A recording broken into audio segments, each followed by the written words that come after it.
Un homme ouvre le feu pendant l'heure de pointe. Un groupe de terroristes complote pour renverser le gouvernement. Un membre de la police abat une innocente jeune femme.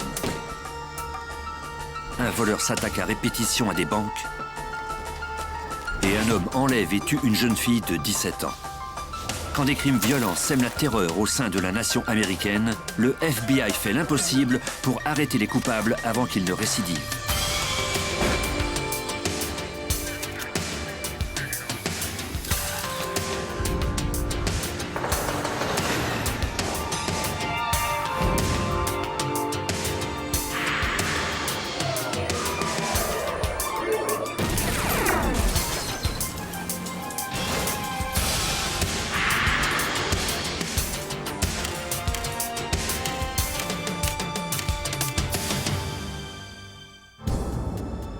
Voici Robert S. Mueller, le directeur du FBI. À l'origine, le FBI a été mis en place pour enquêter sur les crimes commis en dehors des limites d'un seul État. Le pays devait disposer d'une force policière fédérale pour mener ces enquêtes. Avec les années, la population s'accroît sans cesse. Et pourtant, notre planète semble devenir de plus en plus petite. La mission du FBI s'est peu à peu modifiée pour nous permettre de faire face à toutes sortes de menaces.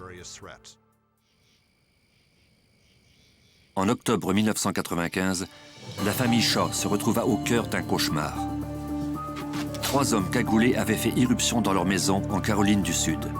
2 d'entre eux séquestrèrent les membres de cette famille pendant que leur chef forçait Amy Shaw à lui ouvrir la chambre forte de la banque où elle était caissière. Il s'enfuit avec un butin de 80 000 $ tout en laissant Amy indemne. Mais avant de partir, il appela ses complices pour leur dire que le boulot était terminé et qu'ils pouvaient s'enfuir. Une fois les ravisseurs partis, les Shaw appelèrent la police. Lors de leur patrouille, des policiers trouvèrent 2 hommes qu'ils mirent en détention. Comme les tireurs étaient cagoulés lors du crime et qu'ils n'avaient laissé aucune empreinte digitale derrière eux, les policiers étaient incapables de prouver leur culpabilité. Au poste de police, les 2 jeunes hommes firent leur déposition. Ils niaient catégoriquement avoir participé au crime. Mais les autorités avaient des doutes sur eux. Les agents du FBI savaient qu'ils devraient obtenir des aveux de leur part et prévoyaient recourir à des techniques d'interrogation particulières. Voici Grant Ashley, le directeur adjoint des services chargés de l'application de la loi. Quand on obtient son diplôme de l'école de formation, on en sait déjà beaucoup. Mais la vraie formation commence à la sortie de l'école, lorsqu'on travaille sur des enquêtes. C'est là qu'on apprend à connaître la nature humaine. On apprend à poser les questions d'une certaine façon, que les réponses soient crédibles ou non. L'agent spécial Jerry Jones commença l'interrogatoire de l'un des suspects. Comme la plupart des agents, il commença par poser des questions n'ayant aucun lien avec l'affaire. Ça lui donnait le temps de choisir la stratégie appropriée. Ça devient comme une seconde nature. En parlant à ces types, on en vient à savoir quelles sont leurs plus grandes peurs, leurs faiblesses, en ce qui a trait à leur passé, à leur famille, ou à quoi que ce soit d'autre. Dans ce cas-ci, le suspect craignait la peine de mort plus que tout. Comme le suspect ignorait qu'Amy Shaw, la jeune caissière, était saine et sauve, l'agent Jones décida d'exploiter cette situation. Je lui ai dit que ce qui m'inquiétait le plus, c'était la sécurité de la caissière.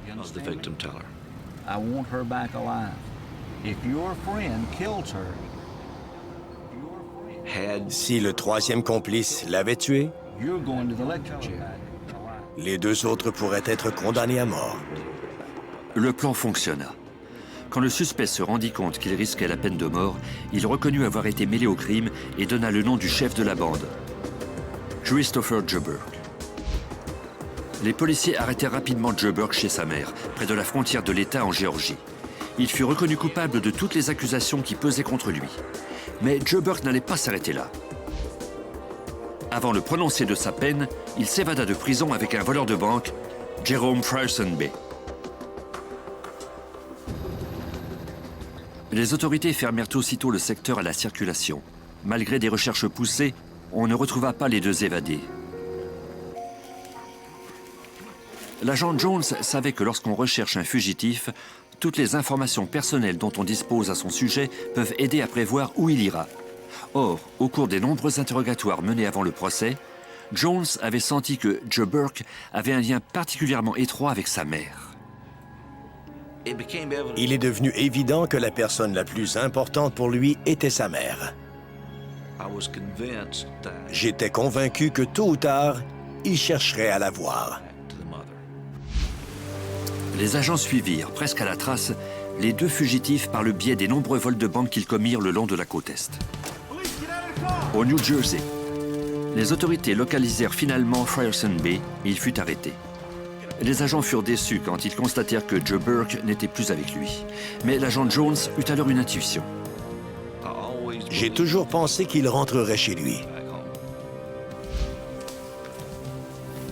On retraça finalement le fugitif à Atlanta, où il vivait sous un pseudonyme. Joe Burke n'opposa aucune résistance lors de son arrestation. Il fut remis derrière les barreaux et condamné à l'incarcération à vie. Avec le temps, on développe une certaine expertise qui nous permet de comprendre quelqu'un, de sentir quel lien il a avec sa famille, par exemple. L'instinct et l'expérience de l'agent Jones ont joué un rôle primordial dans la résolution de cette affaire. Parfois, ce sont les efforts conjugués des agents de toute une équipe qui permettent d'amener un criminel en justice. Seattle, 1992. Un homme armé commit une série d'audacieux vols de banque, menaçant de tuer quiconque se mettrait en travers de sa route. Les agents le surnommèrent Hollywood, car il portait des costumes et des masques lors de ses braquages. Au cours d'une période s'échelonnant sur 3 années, l'homme vola 12 banques, amassant ainsi un butin de près d'1 million de dollars et laissant derrière lui peu d'indices. Pour capturer ce criminel insaisissable, la police de Seattle et le FBI devraient joindre leurs efforts à ceux de plusieurs autres services de police en formant un groupe d'intervention. Voici le directeur adjoint, Grant Ashley. On a mis en commun les ressources de l'État et celles des services de police locaux, en plus de celles du FBI, afin de mettre à profit les connaissances et les habiletés de chacun. On voulait obtenir rapidement des résultats. Mais les policiers ne partagent pas toujours le point de vue des agents fédéraux. Les dirigeants du FBI confièrent la supervision du groupe d'intervention de Puget Sound à l'agent spécial Helen Glasser. Il devait y avoir une douzaine de services de police. Chacun d'entre eux avait une mission et une intention différentes. C'était intéressant de voir les façons de faire de chacun et les différentes lignes de conduite. Travailler ensemble dans un même but a donc posé tout un défi. L'enquêteur Mike Megan de la police de Seattle faisait partie du groupe d'intervention. Je me percevais un peu comme un invité au sein du FBI. Vous savez, on respecte beaucoup les agents du FBI, mais il y a beaucoup d'obstacles à surmonter, de préjugés, comme si on jugeait de la valeur d'un livre à partir de sa couverture. On devait mettre son ego de côté et ne pas s'offusquer du fait que la direction des opérations ait été confiée à une personne du FBI et que les policiers n'étaient que des subalternes. On est finalement parvenu à s'entendre. Le groupe ne pourrait remplir sa mission que si toutes les personnes réunies pouvaient travailler en équipe. On devait s'assurer quotidiennement que les informations étaient relayées à tous. Moi, je crois que si l'on se concentre prioritairement sur les relations entre les individus et qu'on fait tout pour travailler ensemble, la mission progressera d'elle-même. La ligne de conduite adoptée par Glasser permit de donner une certaine cohésion à l'escouade. Le groupe d'intervention finit par travailler comme une seule unité. On releva les constantes dans les crimes d'Hollywood et on étudia leur fréquence pour réagir le plus vite possible quand ils frapperaient de nouveau. Les efforts des agents et des policiers portèrent fruit. Le 27 novembre 1996, on fit de Hollywood le suspect numéro 1 après un vol de banque à main armée. Grâce au travail du groupe d'intervention, la police put localiser et piéger le voleur qui se cachait dans une caravane.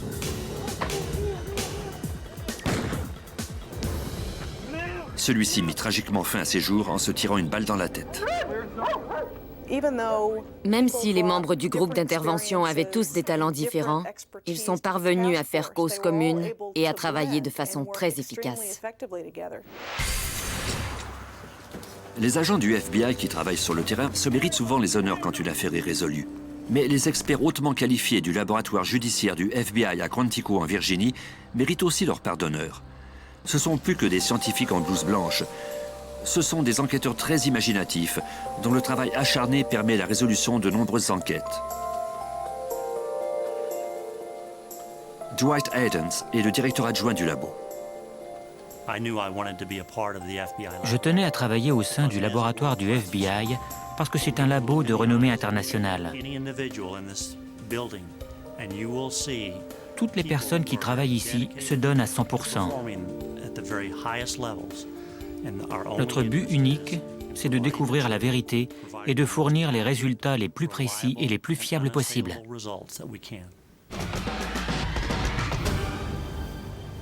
Le 11 janvier 1982, le policier George Gwaltney de la patrouille routière de la Californie signala à la centrale qu'une personne s'était vraisemblablement suicidée au bord de l'autoroute 15 près de Barstow.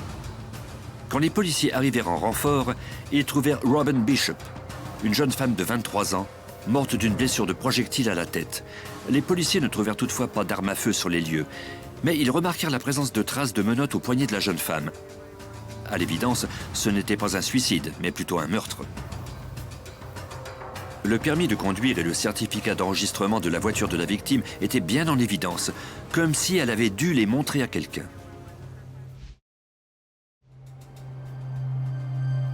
Pour écarter la thèse du meurtre par un policier, les enquêteurs ordonnèrent à tous les policiers de leur remettre leurs armes de service pour les soumettre à des analyses balistiques.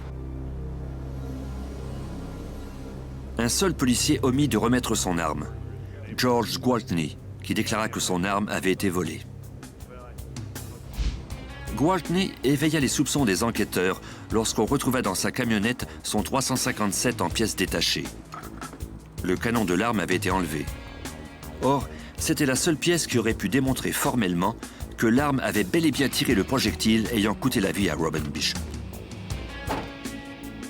On trouva également une boîte de munitions dans le placard de la chambre de Gwaltney. Ces munitions étaient de la même marque que le projectile qui avait tué la jeune femme. À la fin de 1982, l'État de la Californie accusa formellement George Gwaltney de meurtre. Le procès dut toutefois être ajourné pour défaut d'unanimité au sein du jury. Un second procès, cette fois devant la Cour supérieure, connut la même issue. Les enquêteurs étaient persuadés que Gwaltney était coupable, mais ils ne pouvaient pas le faire inculper par les autorités de l'État. Ils se tournèrent alors vers les autorités fédérales. L'agent spécial Michael Randolph examina le dossier de l'affaire et constata que Gwaltney était si rusé qu'il serait difficile, voire impossible de le faire condamner. Pour le faire accuser, il faudrait l'extraordinaire ténacité des agents du FBI et des experts du laboratoire judiciaire.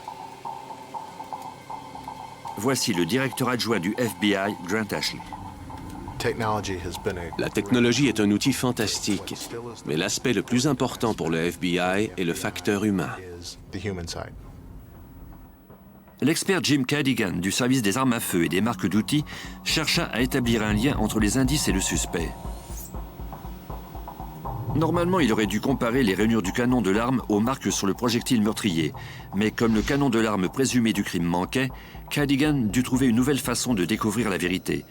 Il savait que les enquêteurs avaient confisqué des pincettos et des clés après avoir trouvé la carcasse du revolver. Je me demandais si l'un de ces outils n'avait pas servi à tenir la carcasse de l'arme pendant qu'on enlevait le canon. Cadigan fit l'analyse de marques d'outils. Il remarqua une petite trace sur la carcasse de l'arme. Il vérifia ensuite chacun des outils de Gwaltney jusqu'à ce qu'il trouve une clé dont une des dents était brisée. Ça ressemblait beaucoup à la marque sur la carcasse. J'ai alors commencé à faire des marques avec cette clé, marques que j'ai ensuite comparées au microscope. J'ai pu en conclure que seul cet outil et aucun autre avait produit les marques observées sur la carcasse de l'arme. Même si cela indiquait que Gwaltney avait vraisemblablement enlevé lui-même le canon de son arme, ça ne prouvait pas qu'il avait tué Robin Bishop. Les enquêteurs ne disposeraient d'un dossier solide que lorsqu'ils établiraient un lien entre le projectile fatal et la boîte de munitions trouvée dans le placard de Gwaltney.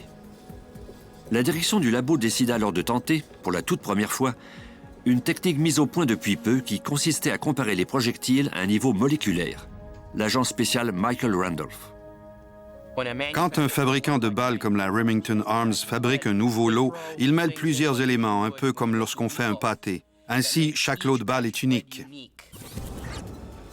Lors du premier examen balistique à l'échelle nucléaire, les experts placèrent un fragment de l'un des projectiles de Gwaltney dans un réacteur nucléaire où il absorba des neutrons et devint radioactif.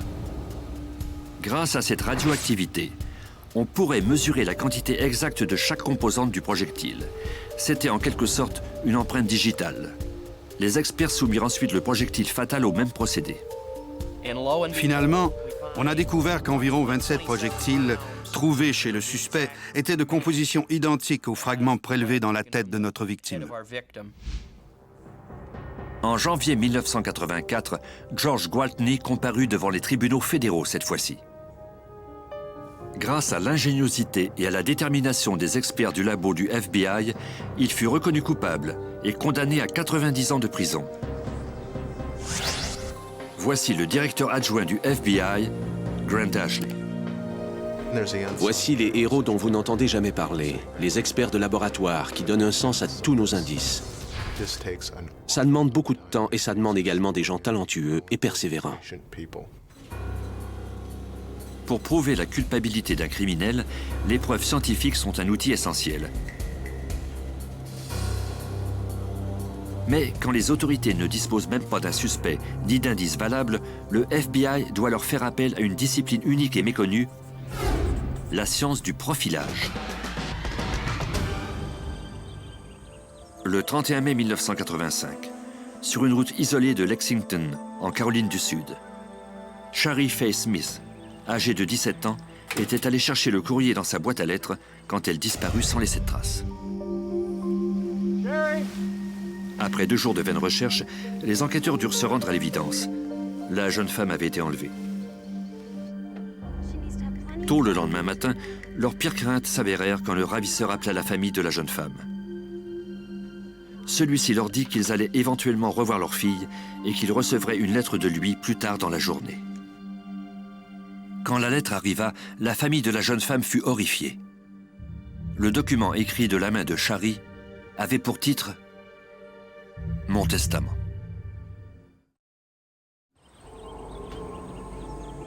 En Caroline du Sud, une jeune femme avait été enlevée.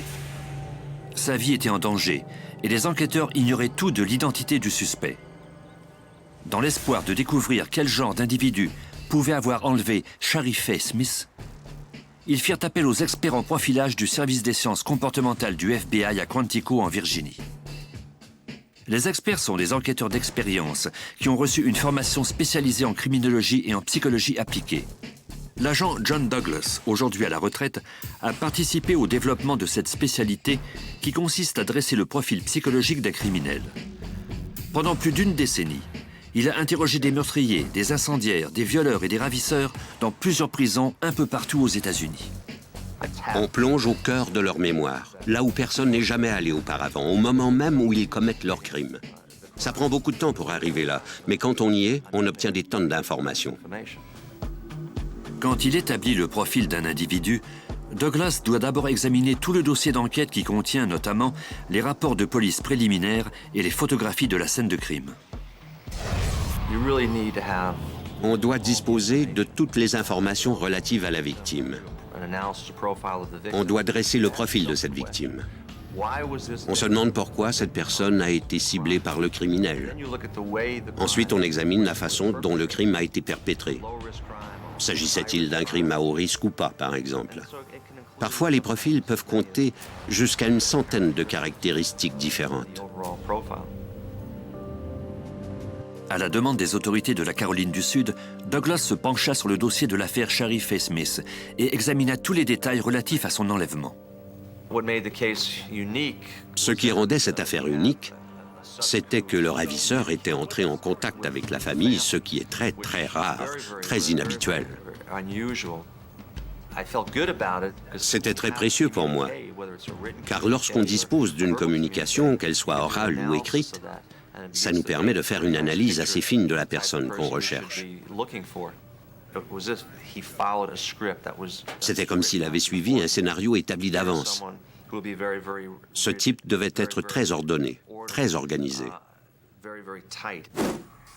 Après avoir examiné tous les détails relatifs à l'enlèvement, Douglas dressa un profil du ravisseur en 22 points. Le sujet était vraisemblablement un homme qui avait des antécédents judiciaires et qui vivait dans la même région que la victime. Ce type commettait ses crimes et se débarrassait de ses victimes dans des endroits qui lui étaient familiers. Douglas croyait également que le ravisseur compensait la faible opinion qu'il avait de lui-même en commettant des actes violents. Il se sentait comme s'il ne valait rien, comme un moins que rien. Et comment ce type qui n'avait aucune estime de lui-même, qui faisait sans doute de l'embonpoint et qui n'était pas très beau, comment pouvait-il devenir quelqu'un? Eh bien, il s'en prenait à des victimes qui, normalement, n'auraient jamais eu de contact avec lui, comme Shari Faye Smith. Et pour la première fois de sa vie, il ressentait de la puissance. 2 jours après avoir appelé la famille de la victime, le ravisseur rappela pour donner des indications très précises sur l'endroit où se trouvait la jeune femme. Listen carefully. Take Highway 378 west to Traffic Circle. Turn left at white frame building. Go to backyard. 6 feet beyond, we're waiting. God chose us. Les enquêteurs se ruèrent sur les lieux, en espérant trouver la jeune femme encore en vie. Mais à leur arrivée, leurs pires craintes furent confirmées. Shari Faye Smith était morte. Son corps, exposé à la chaleur intense et aux intempéries pendant plusieurs jours, était dans un état de décomposition si avancé qu'il fut impossible de déterminer la cause précise du décès et le moment où il était survenu. Pour l'expert en profilage, les indications précises sur l'endroit où se trouvait le corps de Shari et l'état de cette scène de crime en disaient long sur le meurtrier. Ça indiquait qu'il était venu sur place à plusieurs reprises parce qu'il avait été très précis sur la distance à parcourir. Il avait même indiqué le nombre de mètres à faire pour la trouver. Ça m'indiquait aussi que ce criminel avait une certaine expérience, car il avait attendu que le corps soit dans un état de décomposition trop avancé pour que les autorités puissent l'identifier facilement. Dans la soirée qui suivit les funérailles de Shari, le meurtrier appela à plusieurs reprises pour parler à la sœur de la victime, Dawn. Hello? This thing got out of hand, and all I wanted to do was make love to Dawn. I've been watching her for a couple of weeks. To who? Au cours de cette terrifiante conversation, le meurtrier avait utilisé le nom de Dawn plutôt que celui de Shari. Les enquêteurs craignaient qu'il se tourne maintenant vers Dawn pour faire d'elle le centre de ses obsessions meurtrières.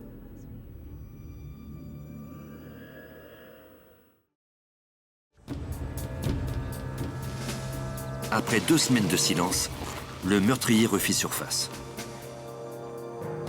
Il eut l'audace d'enlever Deborah May, âgée de 9 ans, en plein jour, alors qu'elle jouait devant sa maison. Après avoir enlevé Shari Faye Smith, le meurtrier avait appelé sa famille à maintes reprises. Mais depuis quelque temps, il gardait le silence. Douglas devrait mettre un plan au point pour le faire sortir de sa tanière.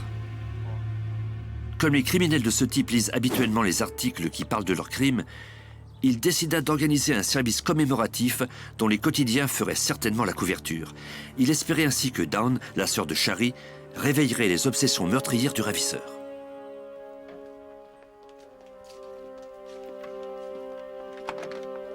Celui-ci mordit à l'hameçon et il appela Dawn.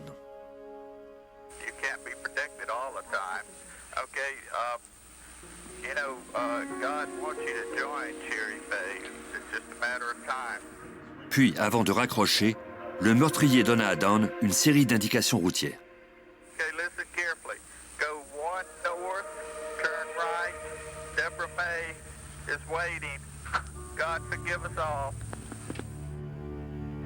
Les enquêteurs suivirent les indications du ravisseur et trouvèrent le corps de la petite Deborah May Elmick.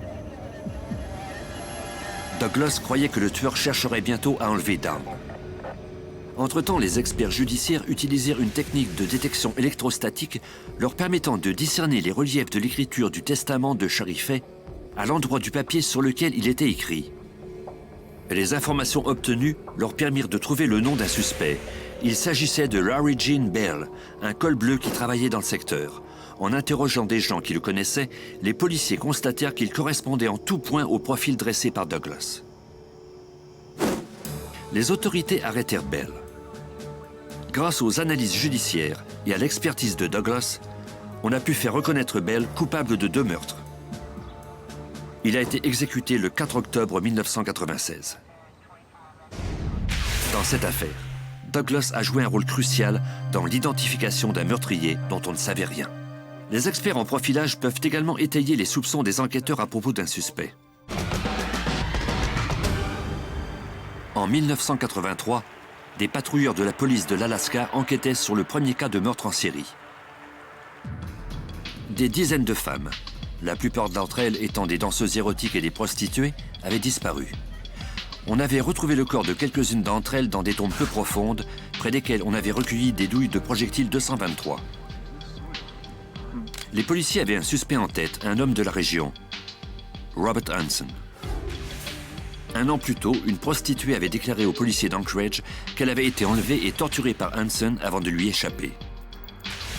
Les policiers d'Anchorage interrogèrent les amis d'Hansen qui corroborèrent l'alibi du suspect. Ils fouillèrent ensuite sa maison et sa voiture, mais ne trouvèrent aucun indice valable. Ils abandonnèrent l'enquête. Les enquêteurs croyaient qu'Hansen, qui gérait sa propre boulangerie, n'avait rien d'un tueur. Mais après avoir pris connaissance des déclarations de la prostituée, les enquêteurs de l'État en vinrent à se demander s'il n'était pas le tueur en série qu'ils recherchaient. Ils contactèrent alors l'agent spécial John Douglas du FBI pour lui demander de l'aide. Ils ne voulaient pas que j'établisse un profil.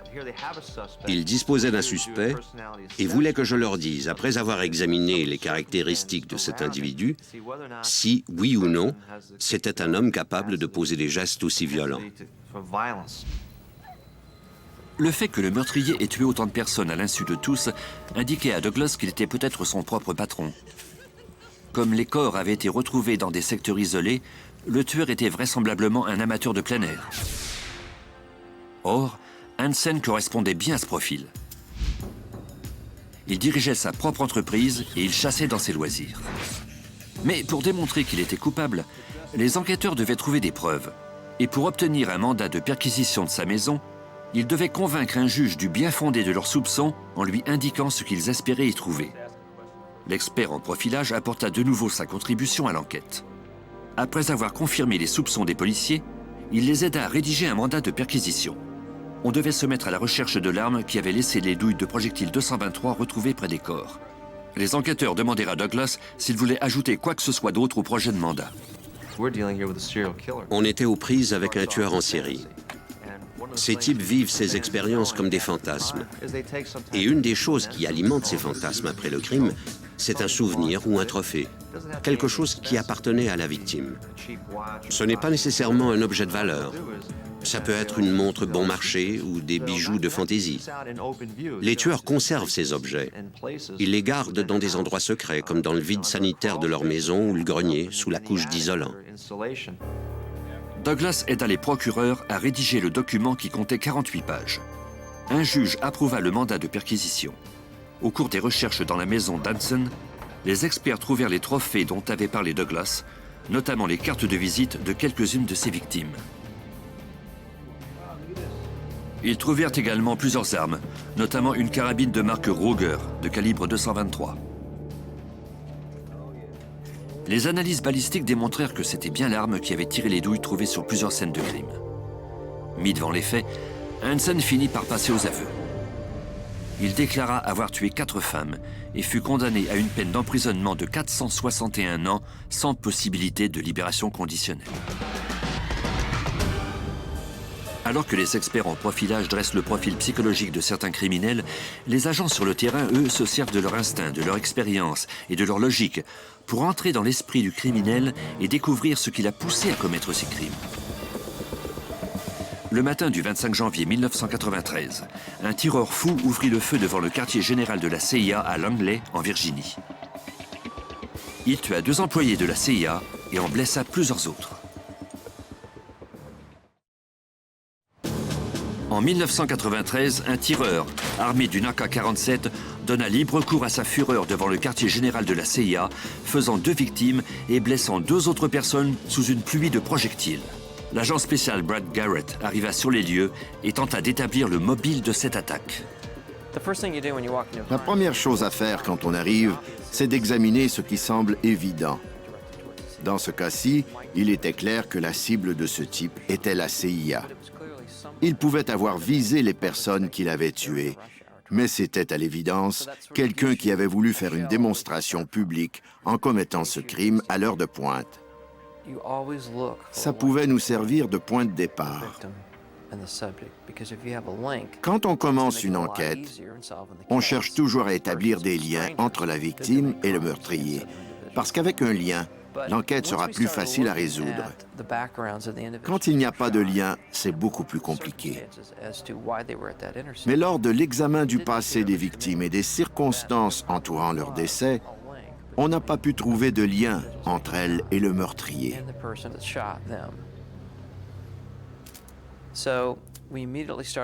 On a alors cherché à découvrir s'il n'y avait pas, au sein de la CIA, des employés mécontents, des gens qui auraient pu vouloir se venger. Mais malgré nos recherches, on n'a rien trouvé de concluant.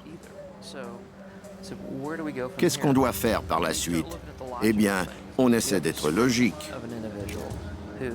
On avait la description du type qui avait épaulé sa carabine et avait fait feu. C'était, sans contredit, quelqu'un qui détestait la CIA. En examinant à la fois la liste des acheteurs récents d'AK-47 et la description physique du tueur, les enquêteurs identifièrent finalement un suspect, un immigrant pakistanais, Mir Amal Khansi, âgé de 28 ans. Garrett put trouver un mobile au suspect en interrogeant ses amis, notamment son colocataire.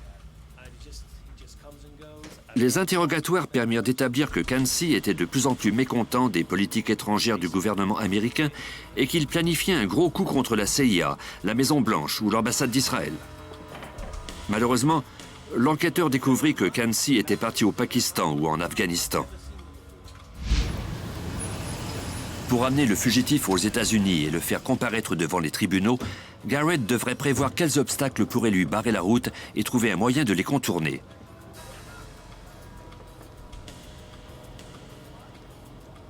Après une poursuite de 4 ans et demi, l'agent Garrett apprit que Khansi se cachait dans un hôtel, au Pakistan. Mais quand il se rendit sur place pour l'arrêter, il rencontra un obstacle de taille. J'ai eu peur quand je suis entré dans la chambre et que je l'ai vu. Il ne ressemblait en rien à la photo que j'avais du suspect. Il avait pris du poids, il portait une barbe. J'ai regardé les 3 autres agents et je leur ai dit que je n'étais pas sûr que nous tenions le bon type. Garrett devait absolument être sûr de ce qu'il faisait avant de l'arrêter. Tant qu'il n'aurait pas identifié le suspect, il ne pourrait pas le ramener aux États-Unis. Je ne voulais pas quitter cette chambre sans être absolument sûr que l'individu auquel on avait passé les menottes et qui était étendu sur le lit était bien Mir Amal Khansi. Le seul moyen pour l'agent Garrett de l'identifier formellement était de prendre ses empreintes digitales, un travail normalement réservé aux experts en laboratoire qui se trouvaient à plusieurs milliers de kilomètres de là, à Washington. Heureusement, l'agent Garrett avait tout prévu. J'étais allé au service d'identification des empreintes digitales du FBI et j'avais travaillé avec les experts en dactyloscopie. Ceux-ci avaient la fiche contenant les empreintes des 10 doigts de Khansi. On les a étudiées pendant plusieurs jours et on a identifié toutes les caractéristiques uniques de façon à pouvoir les reconnaître quand on lui mettrait la main au collet. Maintenant, Garrett devait mettre à profit ce qu'il avait appris.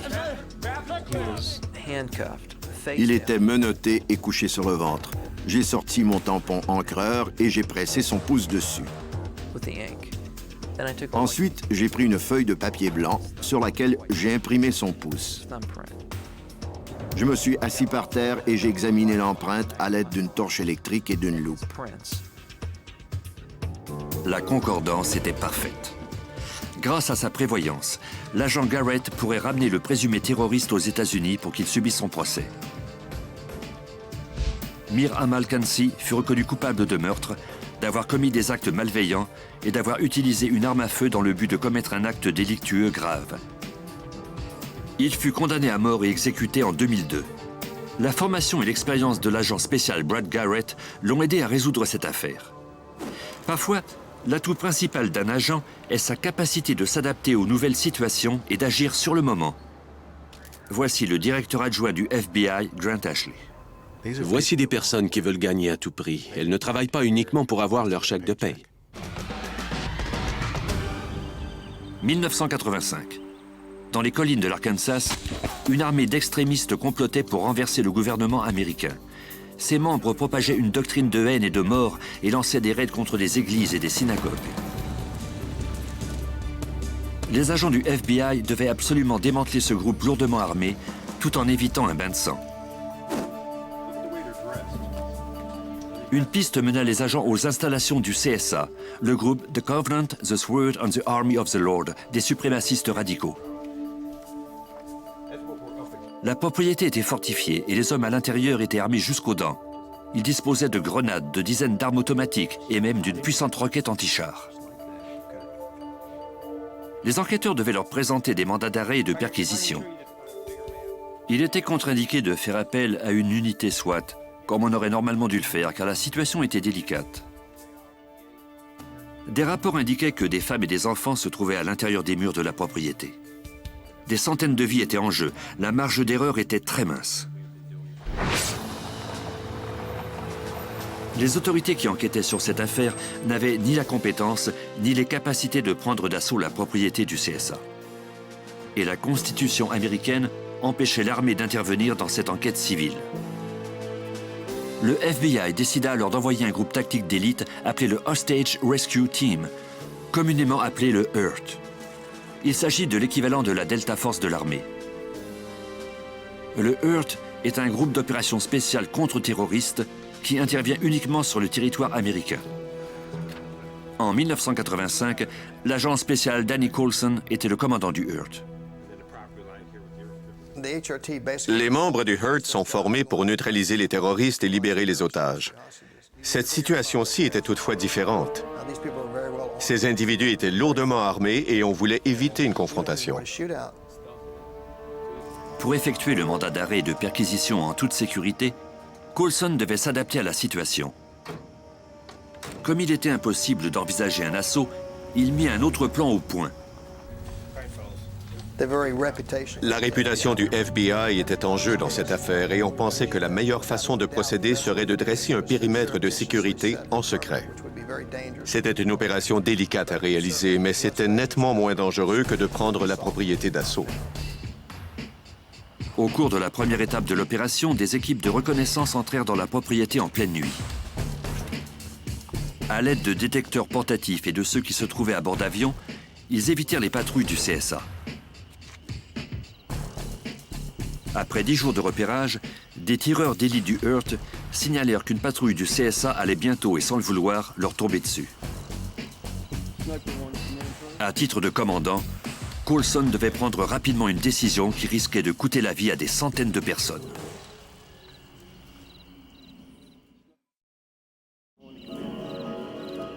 En 1985, le FBI resserrait l'étau autour du CSA, une organisation paramilitaire d'extrême droite dont la base d'opération était située en Arkansas.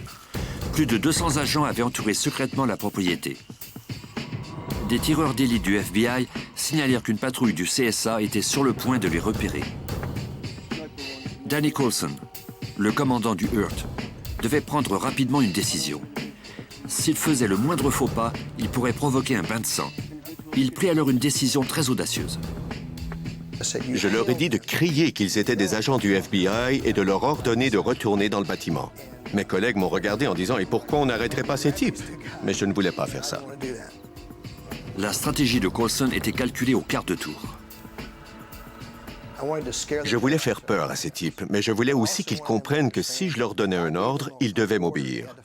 Je voulais qu'ils s'habituent à obéir à mes ordres et à ceux de mon équipe.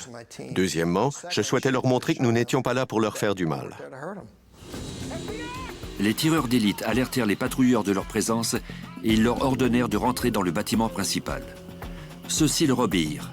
Mais maintenant, les membres du CSA savaient que les agents du FBI étaient devant leur propriété. Quelqu'un devrait parlementer avec le groupe d'extrémistes pour que le chef se rende.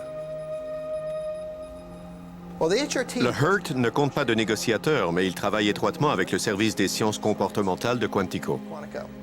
Les agents du FBI tentèrent d'établir quelle serait la meilleure stratégie pour approcher le chef du CSA, sans doute peu enclin à parlementer avec un négociateur. Il n'accepterait de négocier qu'avec son vis-à-vis, soit le chef du HURT. Or, au FBI, nous avons pour principe de ne jamais permettre au commandant de l'unité de négocier avec l'ennemi, car ça nous coupe certaines options stratégiques. Quand le commandant négocie, c'est plus difficile de gagner du temps ou de jouer sur les rôles opposés d'un négociateur plus conciliant et d'un commandant plus strict. Malgré cela, le FBI décida malgré tout de laisser Coulson jouer le rôle du négociateur, car il n'y avait pas d'autre solution. Je n'étais pas à l'aise avec ça. Je viens de groupes d'intervention tactique. J'ai été tireur d'élite, j'ai dirigé une unité SWAT. J'ai été formé pour être sur le terrain, pas pour négocier. Je n'étais pas sûr d'y arriver. Je préfère de loin capturer un type que d'essayer de le convaincre de se rendre. Mais ils croyaient tous qu'il n'y avait pas d'autre solution. Coulson, qui avait assisté maintes fois à des négociations, fut formé rapidement sur place. Il s'adapta rapidement à sa nouvelle position. Le chef du CSA établit le contact pour la première fois en appelant le poste de commandement du FBI et en s'adressant à l'agent Coulson. On a parlé au téléphone pendant quelques minutes de ce qu'on voulait faire. Il a proposé qu'on lui permette de sortir car il voulait me rencontrer et me parler. Mais il désirait également que je lui permette de retourner à l'intérieur, ce que j'ai accepté. Comme c'était allé à l'encontre des politiques du FBI, on a contacté le quartier général car on ne doit jamais laisser un fugitif recherché ou un terroriste nous filer entre les doigts. La demande a été acheminée au directeur adjoint qui l'a finalement approuvée. Après une série de rencontres, le chef du CSA sortit de la propriété. Il déclara à Coulson que plusieurs membres, ainsi que lui-même, souhaitaient se rendre. Mais ce n'était pas le cas de tous. Certains voulaient se battre, et le chef du CSA ne pouvait exercer le contrôle sur eux. Il m'a dit qu'il avait besoin d'aide. Il a dit « Notre chef spirituel pourrait m'aider à convaincre nos membres qu'ils doivent se rendre. » Et j'ai demandé comment cet homme s'appelait. Il m'a répondu « Robert Millar ». Encore une fois, c'était contraire aux procédures du FBI.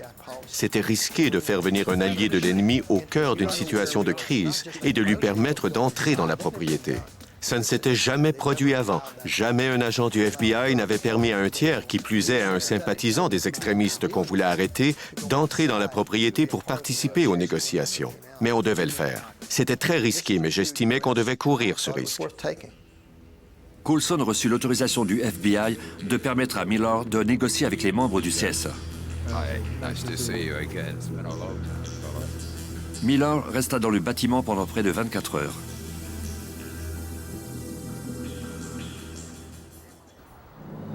Le lendemain, soit le 4e jour du siège, Millar et le chef du CSA sortirent enfin de la propriété. Ils ont dit « On est parvenu à une entente. Les membres vont sortir et rendre les armes de manière pacifique. » À titre de commandant du HURT, Coulson prit cette nouvelle avec un certain scepticisme. On imagine toujours le pire scénario. Même les bonnes nouvelles doivent être prises avec scepticisme. S'agissait-il d'une manœuvre de diversion de leur part? Allaient-ils sortir par la porte de côté et ouvrir le feu? On devait être très prudent. Coulson donna au chef 15 minutes pour réunir ses membres et les faire sortir. Peu de temps après, un tireur d'élite nous a signalé qu'il sortait. Selon le tireur, il portait des vêtements civils, pas des vêtements de camouflage, ni des tenues de combat, et il ne semblait pas être armé. Miraculeusement, cette mission du HURT se conclut sans aucun coup de feu. C'était l'issue qu'on avait tous espérée et on a eu beaucoup de chance que ça se termine ainsi. N'eût été de l'intelligence vive de Coulson et de sa capacité à s'adapter à cette situation de crise, les négociations auraient pu se conclure dans un bain de sang. Cela montre bien de quoi le FBI est capable en situation de crise. Ça montre aussi tout ce dont on dispose pour régler un problème. C'est une grosse machine qui peut vous pulvériser si vous lui faites obstacle. Et c'est ce qui est arrivé ici. Ce n'était pas une mission du HURT, c'était une mission du FBI. On a pu voir quelques-uns des cas que le FBI a dû résoudre au fil des ans. Chaque nouvelle enquête apporte son lot de défis. Mais le public américain peut se rassurer, car le FBI fera toujours l'impossible pour le protéger.